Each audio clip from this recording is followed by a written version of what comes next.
welcome to the show. We're about to analyse dating advice from the 1950s compared with dating advice today. Absolutely. Luke here has all of the info, all of the actual technicals, and he's got a whole list of dating advice from the 1950s, so we are about to go through it at this present moment right now. Always look your best. We have to say this like we're in the 1950s. Yeah, that's great. Women should never let their boyfriends or husbands see them without makeup. Always dress up, even at home, to keep his interest. The breakdown is, does appearance really matter? Does appearance really matter that much in long-term attraction? Compare it to modern standards of self-care and authenticity. It's great advice, and all men will agree. All men will agree. Because I think that's very, very obvious, sadly, that's even a point, really. That's even a question. I know what you're thinking. Don't be misogynistic. Don't be superficial.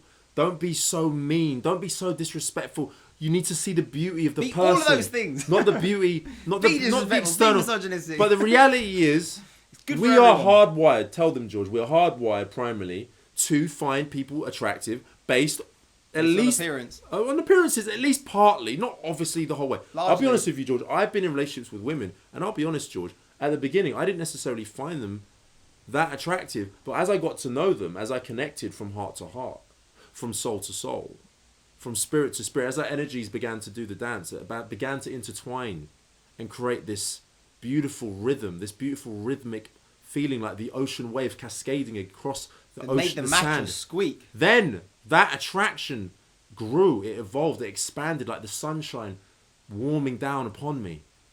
With that being said, I'm gonna put my sunglasses back on. that's not the sunshine is too bright. You know, that's a beautiful thing. But at the same time, I think is at least at the beginning of a relationship, and you know what, actually, throughout the relationship, you have to still make an effort. Does this mean, George, that you have to wear makeup from morning till night? That your husband can never see you without makeup? Well, no, of course it doesn't. But at the same time, don't let your standards slip too much. At least still put on a bit of a show. At least still look after yourself. This is very, very important. As a man, I would say, on the flip side, if your woman's making that kind of effort, you know, applaud her for it. Treat her well for it. Take her out to dinner. Take her to the cinema. Keep that dating relationship alive, because it's so easy when you're in a relationship set of dishes to forget. You know, so it's really, really important. And I think it's good advice, but at the same time, we just got to remember, you know, in this day and age, of course, we have to Honey, move forward. I bought you some new shoes that are slightly smaller so that you can stand closer to the sink. We move forward, it doesn't mean that we can't still take some wisdom from a bygone era. Right. Look, put the shoe on the other foot. Women, do you want it depends your if man... it's going to fit, though, you know. Do you want your man... Very big feet. The things you're most attracted to him for, let's say he's a very good speaker, hypothetically. You were drawn to him because he's good with words. He always knows what to say. Do you want him 6 days out of a week to become terrible with his words, to become quiet, to seem very shy, to seem docile and unopinionated? If that's what attracted you to him in the first place, is that he was confident and grounded and had some backbone, right? Do you really want him 6 days out of the week to be like, what do you want to do, honey? Don't know. Do you want to take me out? Don't know. Is that how you want? Because if he was attracted to you because of how you dress, how you stand, the perfume that you use, okay, do you really think he wants you 6 days out of a week to not wear any of it? To be sullen and to wear your pajamas? No, of course he doesn't. It's exactly the same thing. If that's what he's drawn to you for, and you knew that you looked a certain way which attracted him in the first place, then it's up to you to sustain it for the good of both of you. And it's up to him to maintain the standards that he started with to be attractive to you. It's perfectly reasonable. So ultimately, it's very good advice. Number 3. 50s are doing all right. All right, number 3. Don't talk too much. 1950s advice. I should take this advice, shouldn't I, Luke? Well, no, it is YouTube. What are we going to do? Just sit here in silence? I might watch Women should keep conversations light and let men do most of the talking. Ooh, that's not gonna work. Too many opinions can scare a man away. Breakdown. Check this out. Would this ever work today? Is being opinionated and assertive actually more attractive now? this is an interesting one. I think this can be broke down personally, George, in two different ways. Because I think to say too many opinions can scare a man away, It's not true anymore. that's not really true anymore at all. I think it's good to have an opinion, and I think it's good to let the woman actually speak way more than you. I think your job as a man, particularly in the first few dates, is essentially set it up. You know, throw the ball and let her hit it. Meaning, set the questions up, set the conversation. Women love to talk. That's just a fact. Get them talking, get them going, get them listening as well. But primarily, I mean, how much percentage-wise, George, do you think it should be in terms of talking, listening, male, female? The woman should be doing most of the talking. Mm-hmm. Yeah, I don't agree with it. The woman should be doing most of the talking. Women like to talk. Women feel good when they talk. Men do as well. But if she has somebody where she feels happy that she can open up to that person, and women like it as well when they're like, oh, he asked about me, he learned about me, he even got me to think in new ways about me. Because you can meet a girl and find out her interests, her childhood, what kind of a family she's from, and really, like, she'll often feel good if she's talking about it. Whereas sometimes a man might think, I don't know if I should have given away all of that much. Like, men have often a stronger guard up. You're right, George. It's so interesting. I've had very short, like 5-minute conversations with women that I've met, you know, in a coffee shop or even walking down the street. And we've spoken about something particularly significant in a very short space of time. And maybe we've taken each other's Instagrams or numbers, and they will remember you. Like, women will remember you. If you have a conversation that has some kind of emotional pull, emotional tie to it, they will remember you. It could be 5 years down the line, and they'll still be wondering what you're doing today. If you're 6'4" and you're super jacked like Luke, it doesn't hurt either. Anyway, we would say that 1 out of 3 so far is incorrect. Yeah. But I do think it's really interesting that was information advice in the 50s, because that says to you something about society. The standards of men. Right. Because nowadays, if a man, it says being overly opinionated will put men off. Now, there is a certain degree of truth to that. There is. If a woman sits there, well, I think this, and I think this, and I think this, and I think this, and he doesn't get a word in edgeways, then it can put the man off. But most of the time, a man will just be happy with the fact that a woman is speaking to him, that in this day and age, he's willing to just put up with it because he's thinking, well, you know, at least a girl is speaking to me. Yeah. Whereas back then, he was sitting there thinking about a wife and going, this isn't good enough. I'm not going to go and work 5 days a week and come home to this. Forget it. I'm going to go and meet somebody else. But it shows you something about the difference in the standards within a society. All right, number four. Number four. Men don't like smart women. Don't act too intelligent, or you'll intimidate a man. Instead, ask him about himself and make him feel important. Breakdown. Has this stereotype flipped? Do men now appreciate intelligence more, or do some feel threatened by it? Really interesting one. Well, it plays in from the last one. It plays into the last question. Because for me, I feel like actually you want the woman you want her to be opinionated. You want her to have some intelligence. I'm not being funny. No offense to any of the beautiful ladies watching. I've had some conversations with women that I am desperate to get out of. You want a certain kind of intelligence. You want a certain kind of intelligence. You want to have a stimulating conversation. You want the woman to have something about her. You don't want to have some boring, dull, dead-end conversation like you watch these videos on TikTok that people are having. I'm not interested in that nonsense.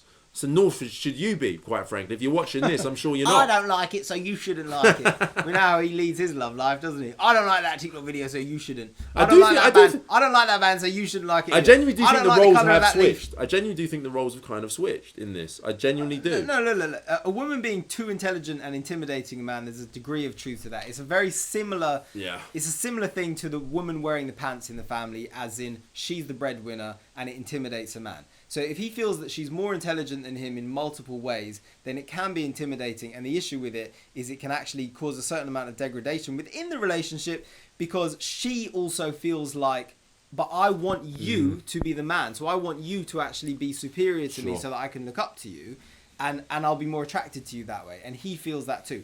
In the way that this is wrong, okay, is that when it says, in the way that it's right, definitely right, is it says, ask a man about himself and make him feel important. That's actually very true, and a lot of women forget that. Yeah. Now, He's a human being. You're a human being. You both should be made to feel important to a degree. But oftentimes women do forget that because they drop into the nagging, basically. And rather than proper man up and tell him what he's good at and support him in certain ways, they tend to go, this is wrong. Why didn't you do that properly? Instead of telling him some of the reasons you fell for him in the first place, which is actually better for the relationship, at least if you put it out once every few days. Now, just going a little bit to the back, don't act too intelligent. There are different forms of intelligence. There's social intelligence. There's creative intelligence. Now, if I sit there, this is an interesting thing. So I'm a big film fan.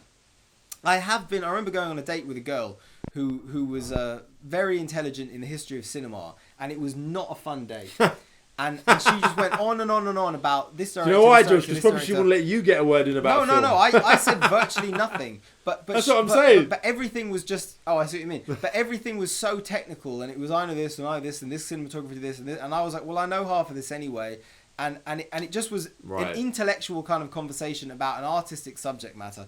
And it was a form of intelligence, but it absolutely numbed me. Whereas there is, let's say, a creative intelligence. I've gone on dates with girls and had more than just dates with them where we kept in touch or it was even a blooming romance, where they are very intelligent in terms of their wit and their understand. I remember going out with a girl and we sat on a train and I don't remember which one of us came up with... Exactly, yeah, it doesn't sound exciting. But one of us came up with this thing which was like, what do you think that person's thinking?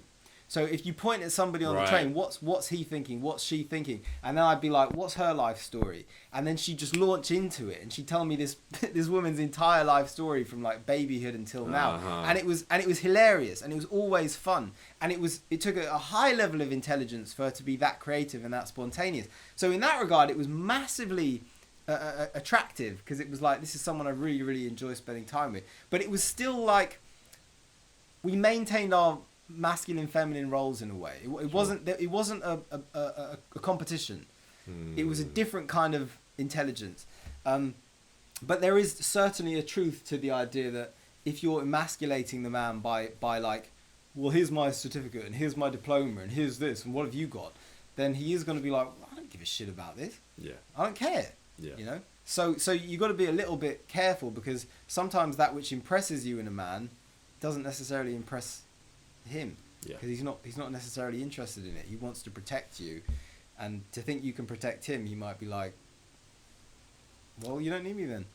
Yeah. So I best go find someone I can protect and feel useful. I think one of the key points that I appreciated that you expressed into the viewers here was that, you know, a man feels like he doesn't necessarily mean that he has to be smarter than you, but he wants to feel like he has wisdom that he can impart upon you. He wants to feel like he can help you, he can guide you, he can support you in your life. And I think to quite a certain extent, a woman wants to feel that too. So if you're a woman who's basically telling him everything and you have all the answers already and there's nothing he can show you and there's nothing he can do for you, then he's going to feel a little bit emasculated and a little bit lost and a little bit directionless within the dynamic of the relationship, and quite frankly so will you. So I think it is important to try and curb, if you're like, you know, your enthusiasm a little bit, you know, on some levels it's okay, because there are things that he will do also that he, you know, where he's curbing certain tendencies as well, and that's just a part of the dynamics of relationships. At the end of the day, you've got to find your fit, quite frankly, find that balance, find the nuance within the lines. Yeah, and to be fair, to just simplify it, don't act too intelligent or you'll intimidate a man. If you're a little bit unsure what the balance is, just take that advice, because it's actually quite good advice. If you come in acting intelligent, you probably will intimidate the man. But if you come in being like, oh, I don't know, how do I do this? Do you think you could help me? He's going to be like, yeah, I can help you, and then he'll be attracted. I'll give you a really simple example so of it's that. Good advice. Really simple example of that. So I was dating a woman, right, and she was round at mine, and she was spending quite a lot of time at mine. And she had she was staying because she was visiting, and she had some heavy stuff that she like some luggage and things like that. And she kept asking me, like, she's like, oh, can you move the luggage? And another really simple example is of opening the jar, you know, the jar at home, you know, whatever it is, the jar of pickles. She would always play it that she couldn't open it. And I tell you what, she could. She probably could. She probably could, but guess what? It made me feel good. And I think it made her Yeah. feel good. It's a great That I example. picked it up, I moved it, that I was able to unscrew the jar. I felt strong. She felt feminine. I felt masculine. And we all had a beautiful... Great sex. Great. We did. And it's a really good point. It began with a jar. And, you know, we could have just been honest and gone, nah, fuck that. I'm a woman. I don't I need can your open a help. jar. I don't But need then, you. where does I that don't happen? need you. The relation dynamics. I invented the jar. So, yeah. I went to the supermarket myself. So on that level, sometimes it is good to play it down It's a little good bit. advice. Pretend that you're a fool, and then he gets to feel like he's saving the damsel in distress. Well, you know, you don't have to. Yeah, I mean, Look, these things aren't real. Listen, honey, the lipstick ain't real. Okay, do you know what's funny about this story though, George? but it works. One time I caught her carrying all that luggage, and I tell you what, she was carrying it like it was nothing. She didn't. I don't know why. I came home and she had it both bags in her hand, and she was like freaking the Incredible She-Hulk. Gladiator. I was like, wow, you don't need my help. And you know what she Storm. said to me, George? She said to me, no, Luke, I don't need your help, But I want it. but I want it. Yeah. Good. Very, very well elocuted. That is. Yeah. Right, next. Number 5. Elocuted. Be a Sounds good... like a good word. Number 5. Be a good cook to keep a man. 1950s advice. The way to a man's heart is through his stomach. A woman's job is to make sure her husband is well fed. Breakdown. Cooking is a great skill, but it is still seen as a woman's responsibility in dating. Cooking is a great skill, but is it still seen as a woman's responsibility in dating? How do modern gender roles compare? Yeah, it's one of the worst pieces of advice ever. What's that? There's Georgie Neil, boy? Neil Strauss wrote. It was like a mini essay in something. I forget what it was in. It wasn't because he obviously wrote the very famous book called The Game, but he wrote a book after that, and it was like full of mini bite-sized stories, and one of the stories was all about this saying, which is the way to a man's heart is through his stomach. And I don't know where this started. There was probably some truth, especially in a food scarce environment, where if you could make good meals, the man would continue to come back. And there's a degree of truth to that. But if you do not combine it, I'm not saying combine food with sexuality, get the whipped cream out. What I'm just saying is if you have a woman who's a good cook, but she's unaffectionate and she doesn't want to sleep with the guy, and she's overly shy and she doesn't have any confidence in the bedroom, or like the woman who satisfies him on a sexual level is far more likely to hang on to him. Now that some people, they might say that's crass, that's not true. I cook a great meal for my man. I know how to make a good lasagna. Okay, but here's the thing. He can get that somewhere else. He can learn to cook himself. Okay, I've had this with women who I've gone out with for like long periods. It's funny. I went out with this woman. Oh my god! I think about a year in, I made her some food. Okay, and she always wanted to do the cooking, which was fine. That's quite nice. She absolutely. wants to look after you. Fine, she wants to take fine. care of business. No, I was grateful. I'm not saying there's nothing wrong with that. But I made dinner at one point. So let me make you a lunch, okay? I'll make you lunch. What was it, beans and toast? No, I'm quite a good cook. As Luke knows, I'm quite a good cook. In fact, the thing is I'm probably better than she is. He's probably cooked for me about once in about 10 years, But it was it was alright, good. wasn't it? It was good, It was yeah. good. So there you go. And Luke's a good cook, so he knows he's got a high standard. I am a good cook, but I will just say, just very quickly, I am a good cook, but it is nice to have a woman do the cooking. It's nice to feel like you can sit at home, you can get on with the things that you need to do at home, knowing that your woman's completely in the agree. kitchen getting things done, and that food will be ready for you on a plate in half an I hour. completely agree. But here's the thing. So I made dinner, lunch, and what was interesting was I felt how first she was like, this is really nice. She really liked it. And then she got sulky Really? really fast. And she didn't even finish it.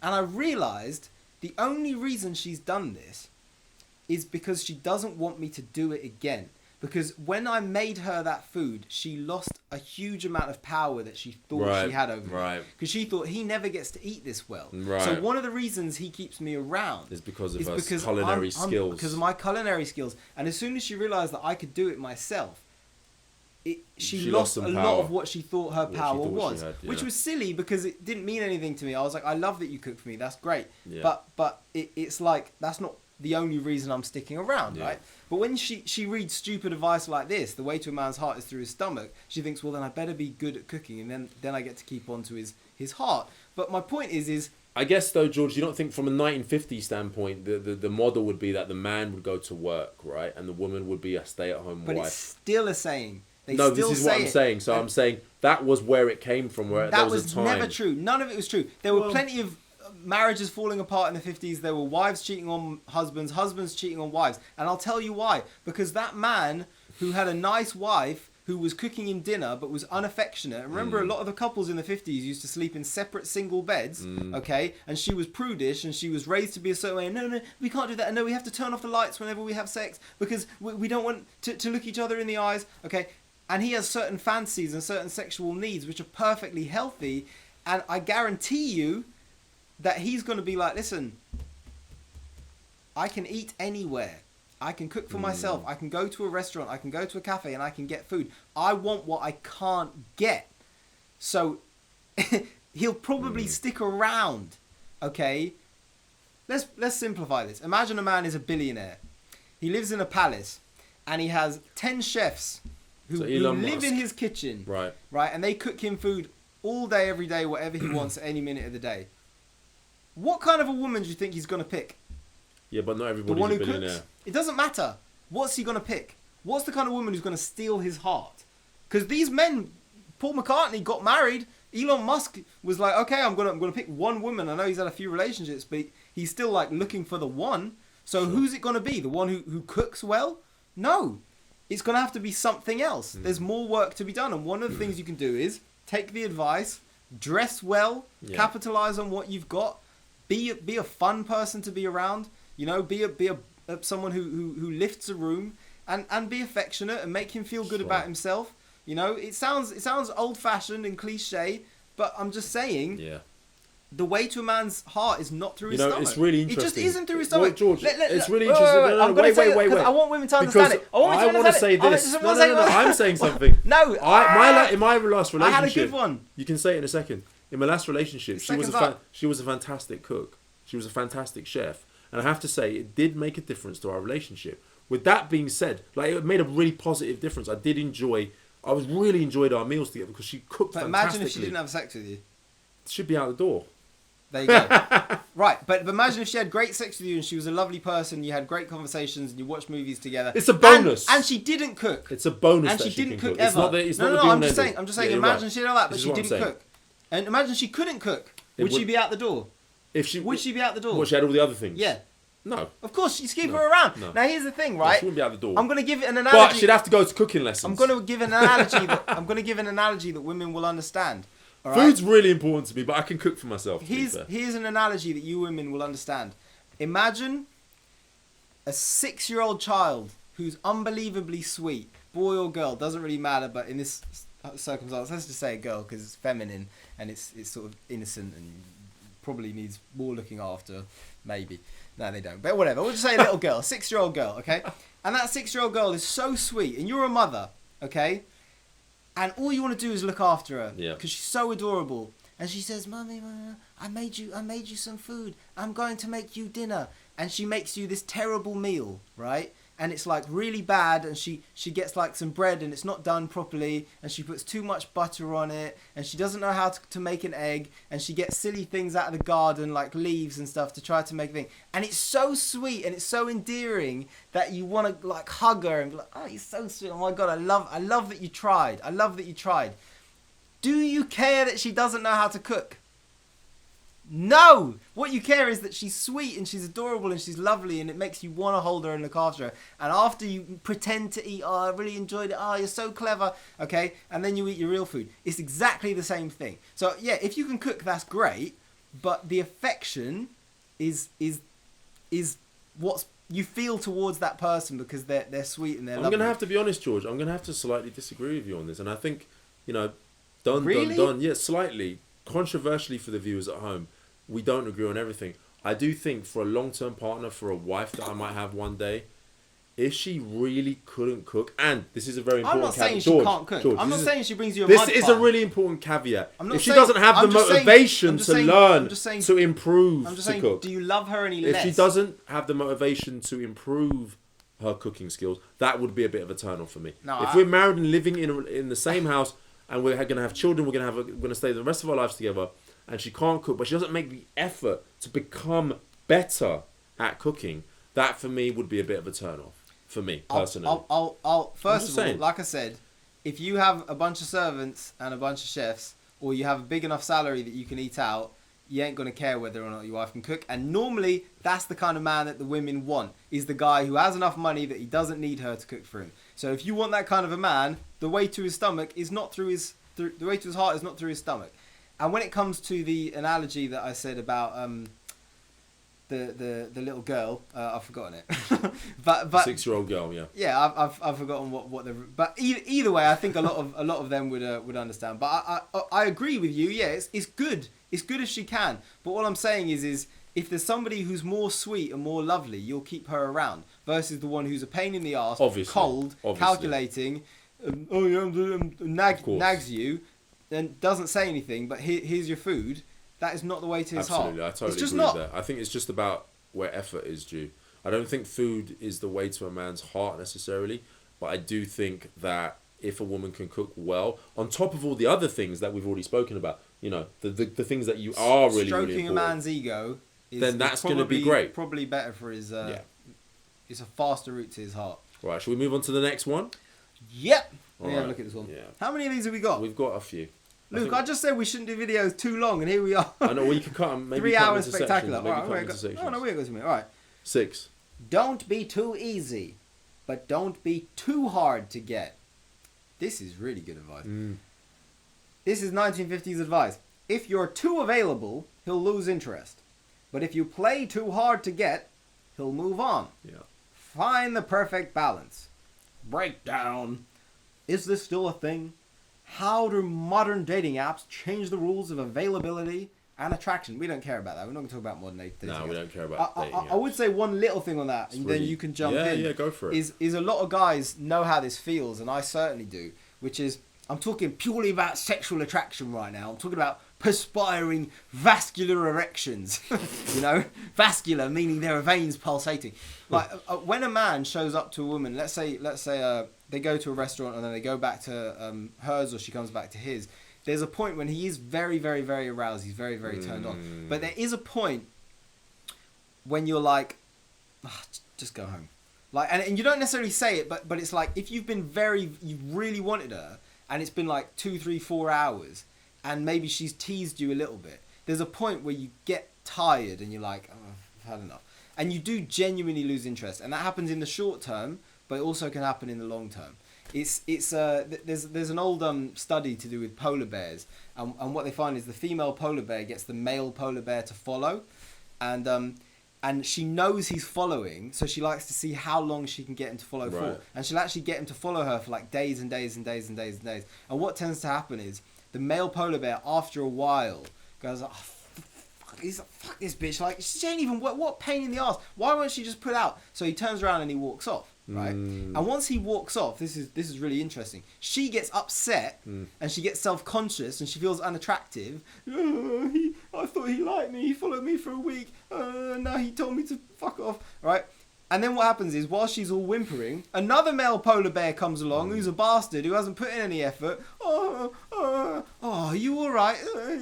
No, I'm feeling upset. And then she has sex with him. Shebang. She has sex with the other one. And guess what? That's the bad boy. That's the one who she shouldn't have slept with. So the point is if you make the good guy wait too long, he often will walk away. But there's a caveat to this, which I have to make clear, which is that a man who has a choice of women, who's a confident man, who's the kind of women who's the kind of man who you women tend to want, he's the kind of man who will go, listen, I'm not going to wait the rest of my life. Okay, I have a certain amount of self-respect. Yeah. I'm not going to follow you to the ends of the earth. Absolutely. The kind of man who will follow you to the ends of the earth is the kind of man you usually don't want anyway. Exactly. He's too needy. He's too clingy. He's going to be throwing rocks at your window for the next 6 months. You're going to, how do I get rid of this guy? And you don't want that guy. Now, I do say to women, okay, I have said it face to face to a number of women, that you don't need to be a slut, you don't need to be a whore, but what you need to do is you have to give him a little bit. So you don't have to put out. You don't have to take off your clothes if you don't want to. You don't have to go to bed with him if you don't want to. But if you genuinely like him and he's really putting in some effort, you have to give him something. Touch him. Touch his leg. If he tries to kiss you, kiss him a little bit. Touch his hands. Just make him feel like he's getting something. But if all he's gotten is conversation for like 4 hours as you're sitting on the other end of the sofa, and he goes for you and you want him, but you're playing hard to get and pulling back, then after a while he will be like, forget it. So what that's saying, find the balance. Don't be too hard to get. Very good advice. Sorry, I sort of hogged that one. You got anything to say? I feel like you pretty much covered it, George. I mean, you know, in my experience, I can only speak from my own experience. And yeah, I feel like when I've gone out with women first date, second date, and they've been extremely, you know, closed and really standoffish, it makes you feel, as a man, really awkward and uncomfortable. It makes you feel like you've done something wrong, like you're bad, like, and it makes you, actually, for me, it made me sort of concerned for her and maybe what she's been through with past relationships. But the problem is, if as a woman you come to the table carrying, you know, quite obviously, quite vividly, the pain and the fear based on past experiences with men, unfortunately, that's just going to create more of this. Yeah. Sometimes they're just like, don't show him any interest. It's just not a good idea, because if you potentially think you might like him and you think it might have, you know, might have legs, like as George said, give him a little bit of something, give him a chance at least to impress you, and at least give him a bit of encouragement. Even just words. Yeah, even absolutely. just compliment him in a certain way. It goes such a long way. You need to understand, guys and gals at home. Give him hope. Yeah, give him hope. Like men, you know, we need compliments too. We need our egos, you know, caressed a little bit now and again as well. It's not just you ladies. We need to feel special as well sometimes. More than our egos, Stroke. So yeah, give the guy a chance, and if you give him a chance, give him more. It, girls. Give him at least half a chance. You know what I mean? Otherwise, he's gonna feel like he's wasted his time. And then what happens is, what I've seen time and time again is, the man then loses interest. He doesn't call her. He doesn't text her, and then the woman goes, "Oh, there are no good guys in the world. Why didn't he call me? Why didn't he text me? We went out." And you start to blame all, you know, the whole of mankind. But the reality is, or just him. But the reality is, there are good men out there. There are good women out there, of course. But it's just about meeting in the middle and finding the space. Learn to be a bit of a tease. Yeah, essentially. Give him a bit. Give him a bit of hope. My analogy was always like, give him a taste tester. You know, like when you go to a restaurant and there are people outside giving you a taste tester. You don't give him the whole meal. The whole meal ain't free. But here's a taste tester to make you want to come into the restaurant and stay. But if there's no taste tester, he'll be like, there's a restaurant down the street that has taste testers. Yeah, I'll try that one instead. Yeah. Right, nice. Number 7. If he's in a bad mood, leave him alone. 1950s advice. A woman should never nag or ask too many questions. That's good advice. If a man never nag, you can't tell a woman to never. If a man is upset, give him space and don't try to cheer him up. Breakdown. Should partners always give space, or is emotional communication key in relationships today? Now, let me just jump on this very quickly, Georgie boy. So the second part is a bit different. Yeah, the second part is very different for me, right? Should partners always give space?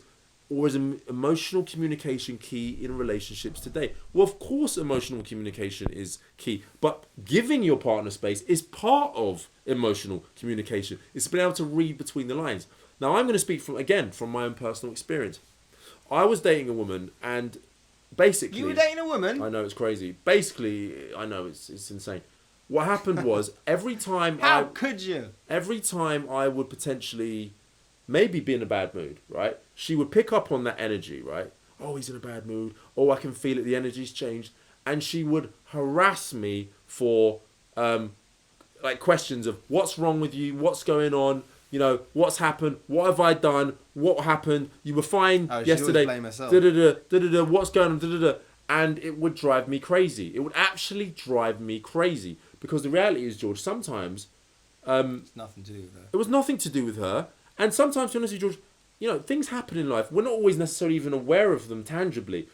I'll be honest with you guys, sometimes something might come up in my life and I don't even know what it is. I can't put my finger on it. I can't tell you directly in that moment. this is what's happened. And sometimes I just need a bit of time to myself to be quiet, to process it, to breathe through it, and to figure out what's going on. And guess what, guys? Sometimes that will just naturally shift itself. The energy will just naturally pass, and I'll be feeling better. But she couldn't give me the time or attention to just be myself. Or the lack of attention. Yeah, exactly. The time and the space. And the more she pestered me and tried to figure it out, the more it was the less it was about me. And then it became about me trying to support her and try and make her feel good within the process of me dealing with whatever I'm dealing with. Yeah. So it can be a really tricky one. But my personal advice, before you jump in, I'd love to hear your advice on this, George, is I don't think I have any.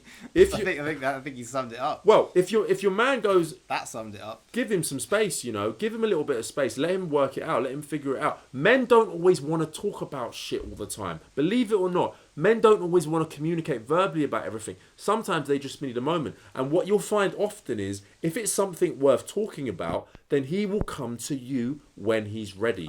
So you have got to exercise a bit of patience sometimes. I'm going to find a clip of Ally McBeal, because there's a scene in Ally McBeal that I liked a lot, where Ali goes into they have a mixed toilet where the men and women keep crossing paths. Back then. All the way back then, it was the source of all of their problems, and if only the world had watched Ally McBeal, they would realise that having a unisex toilet it's not a good idea, is it? Trouble.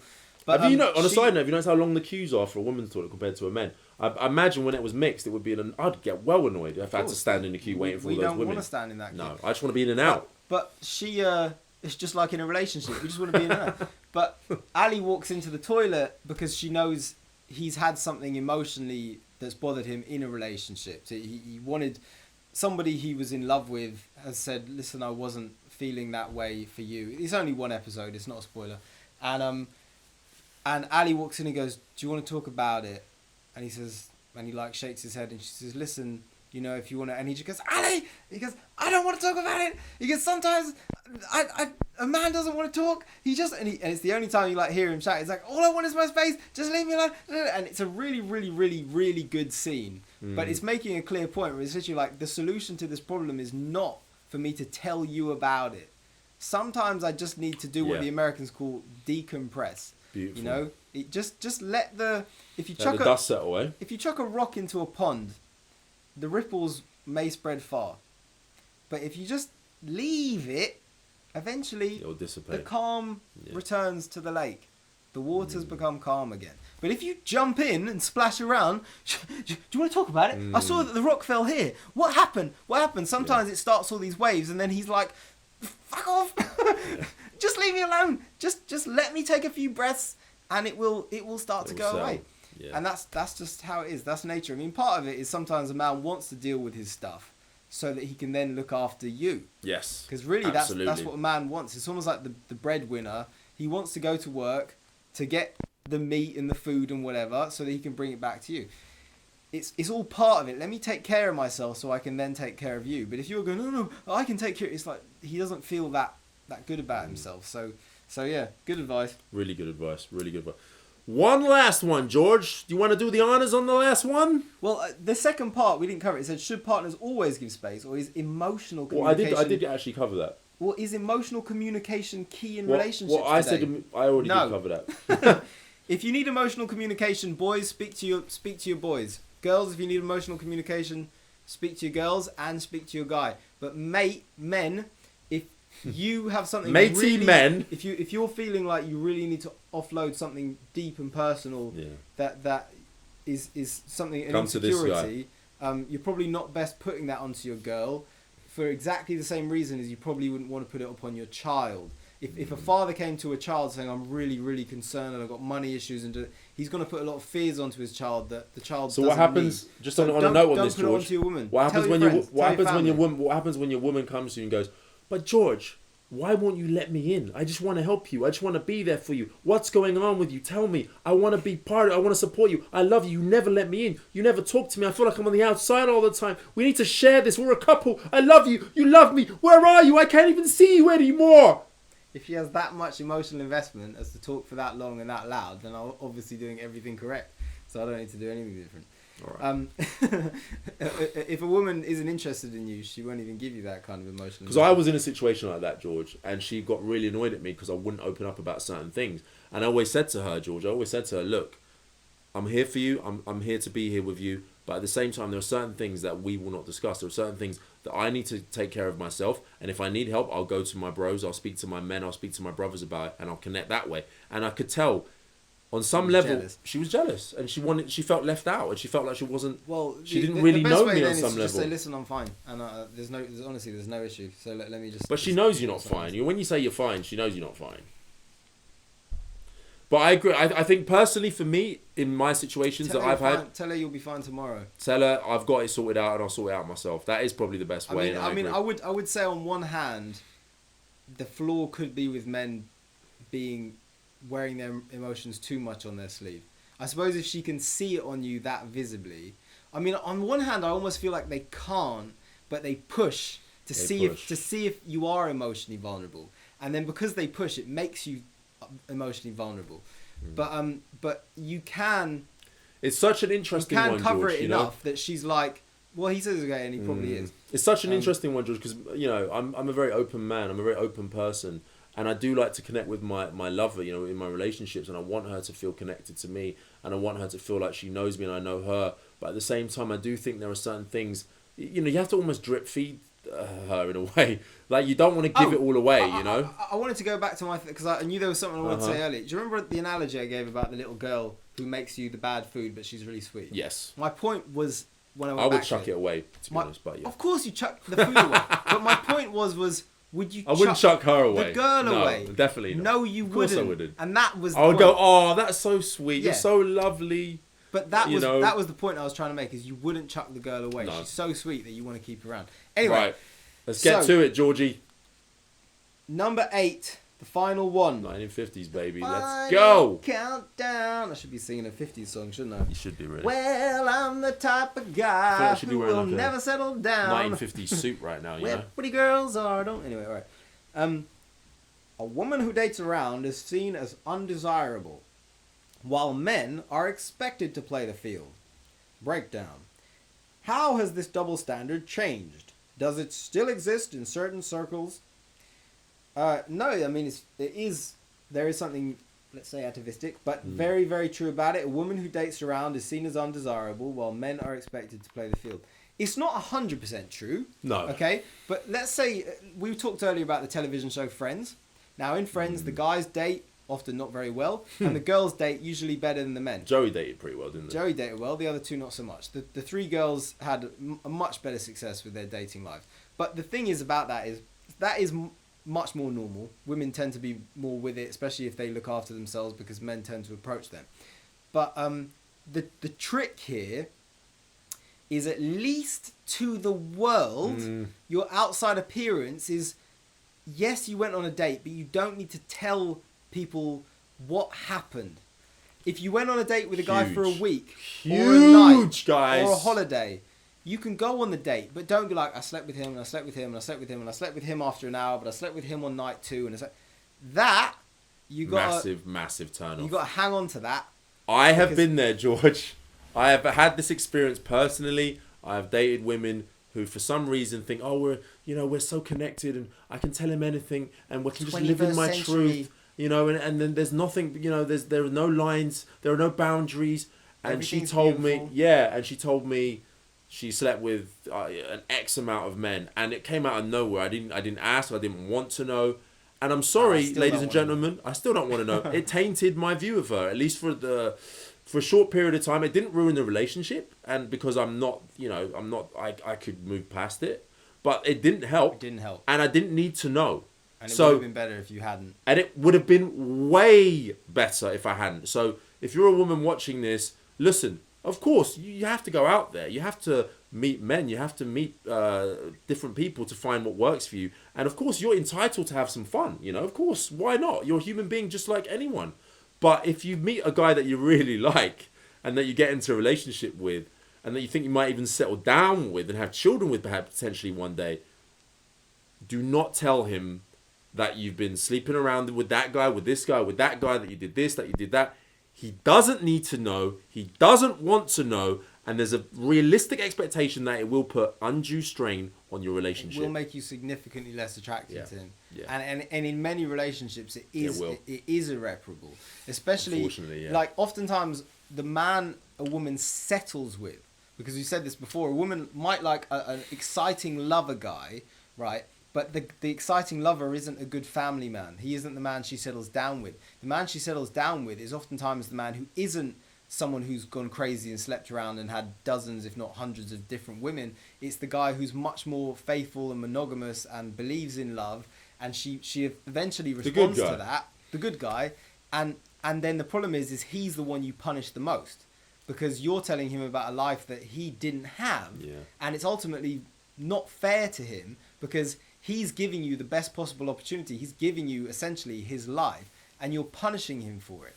But there are so many basic biological reasons why it's wrong. One of them is language is an invention, okay? It's only really existed for about 75,000 years of human history. Before then, a man and a woman could not tell each other their entire sexual history. Just like two cats can't say, oh, you know, I did this before with another cat. I did this with 25 on the back of that fence, right? That is not something that animals do to each other, because they can't. And does it prevent them from procreating? No, of course not, because it's completely unnecessary. It doesn't help life to exist by being able to tell somebody about your sexual history. But there are other reasons which women don't often understand, which is that a man, to a woman, a man who's she's slept with is to a degree protection.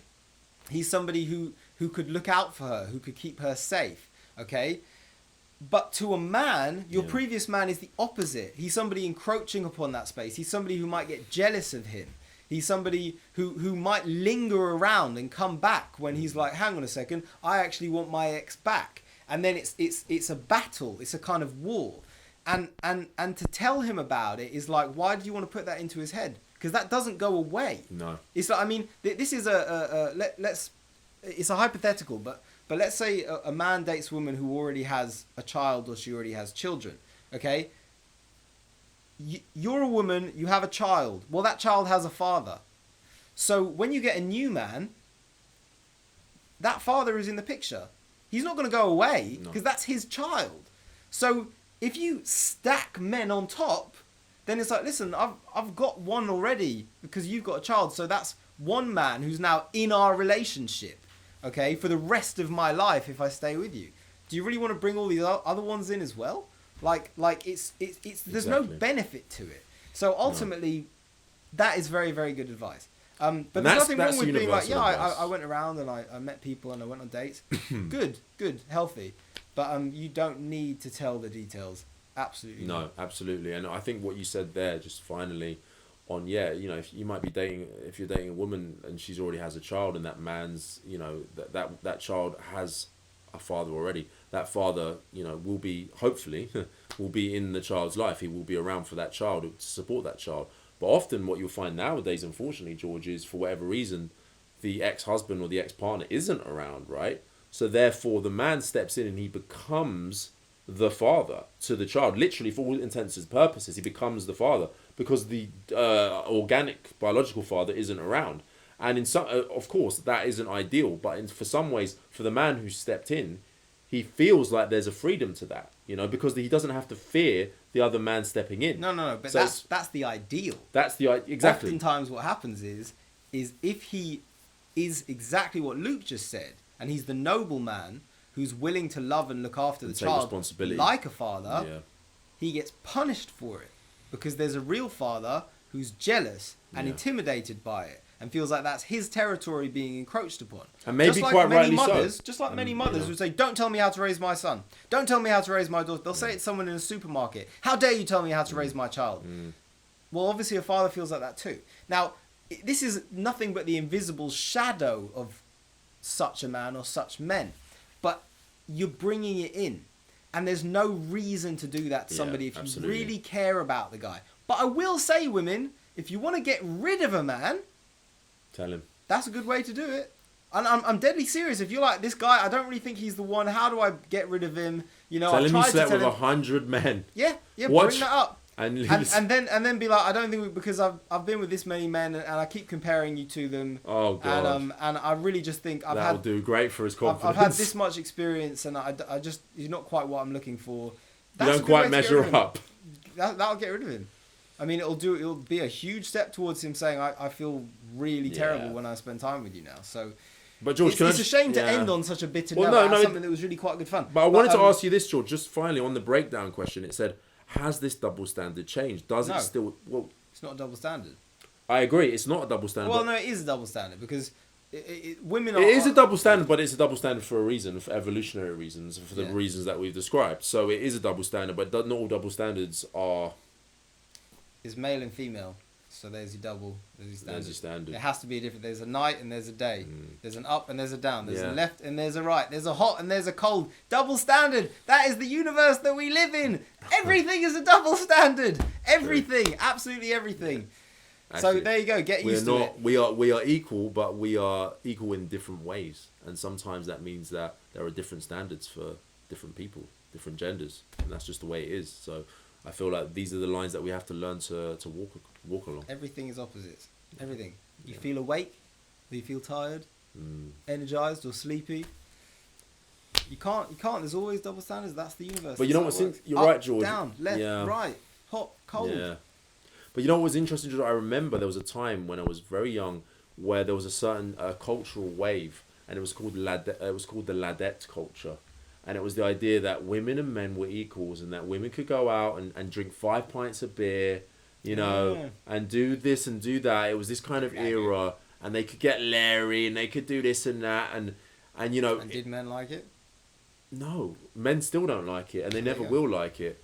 And I don't think particularly women are happy with it either. The only reason it happens is because when the men don't act like men, the women will start to act like men. Yeah. It's basic survival.